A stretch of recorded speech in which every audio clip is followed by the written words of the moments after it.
ভারতের লোকসভা নির্বাচনের পঞ্চম ধাপে ৮ রাজ্যের ৪৯ আসনে ভোট। এই ধাপে ৬৯৫ জন প্রার্থীর মধ্যে ২২৭ জন অর্থাৎ ৩৩% প্রার্থী হলেন কোটিপতি, যাদের সম্পত্তির পরিমাণ ১ কোটি টাকা বা তার বেশি। আবার আছেন বেশ কয়েকজন দরিদ্র প্রার্থী। বিস্তারিত দেখুন ডেস্ক রিপোর্টে। ৮টি রাজ্য ও কেন্দ্রশাসিত অঞ্চলের ৪৯টি আসনে ভারতের লোকসভা ভোটে ভাগ্য নির্ধারণ হবে ৬৯৫ প্রার্থী, যাদের অনেকেই যেমন রয়েছেন ধনকুবের, আবার অনেকেই চাল চুলোহীন দরিদ্র প্রার্থী। এই ধাপে সবচেয়ে বেশি ধনী প্রার্থী বিজেপিতে। দলের ৪০ জনের মধ্যে ৩৬ জনই কোটিপতি এবং শিবসেনার ৮ জনের মধ্যে কোটিপতি ৭ জন। তৃণমূল কংগ্রেসের ৭ জনের ৬ জন, কংগ্রেসের ১৮ জনের মধ্যে ১৫ জনই কোটিপতি প্রার্থী।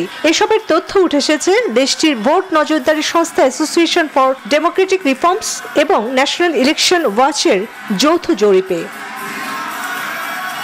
প্রথম ৩ কোটিপতির মধ্যে শীর্ষে বিজেপি প্রার্থী অনুরাগ শর্মা, যার মোট সম্পত্তি ২১২ কোটি রুপি। দ্বিতীয় স্থানে স্বতন্ত্র প্রার্থী নীলেশ ভগবান সাম্বার, তার মোট সম্পত্তির পরিমাণ ১১৬ কোটি রুপি। তৃতীয় স্থানে কেন্দ্রীয় মন্ত্রী এবং বিজেপির নেতা পীযূষ গোয়াল, যার সম্পদের পরিমাণ ১১০ কোটি রুপি। অন্যদিকে কংগ্রেসের কৃষ্ণনন্দ ত্রিপাঠীর সম্পত্তি ৭০ কোটি রুপি।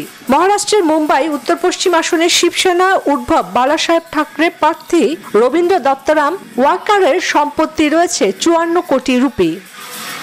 কোটিপতির পাশাপাশি দরিদ্র প্রার্থীও আছেন ভোটের লড়াইয়ে, যাদের ১০ জনের মধ্যে বাংলায় রয়েছে ৩ জন। হুগলির নির্দল পার্টি সুরজিৎ হেমব্রমের সম্পত্তি মাত্র ৫,৪২৭ টাকা।